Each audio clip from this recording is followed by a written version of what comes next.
ancestor survived. The duo leaves the boat and starts climbing the mountain, which is quite an effort. Stanley slips and almost falls, but Zero quickly reaches with his shovel to help him up. Unfortunately, this causes Zero's hands to get hurt, so Stanley wraps them up the best he can.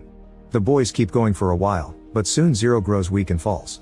Stanley catches him before he rolls away, however Zero is too exhausted and passes out. Refusing to give up, Stanley picks his friend up and carries him all the way to the top of the mountain, just like his ancestor had taken the pig. Eventually Stanley sees some green and discovers a small stream with water and Sam's delicious onions. He immediately wakes Zero up and both boys eat and drink to recover. Stanley also sings a song that his family likes, not knowing it's the pig's song passed through generations. Now Madame Zeroni's soul can rest in peace. As the curse is lifted from the family, Stanley III finally finishes his invention and discovers an effective treatment for the foot odor by blending peaches and onions, so the family celebrates. The next morning, Zero makes a huge confession. He was the one who stole the shoes. He had seen the shoes as a donation for the shelter he was in and just took them, not knowing they were famous.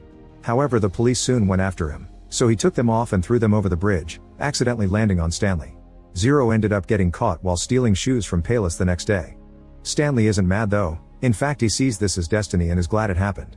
Meanwhile, Stanley's lawyer arrives at the camp to pick him up because it's been decided he's innocent.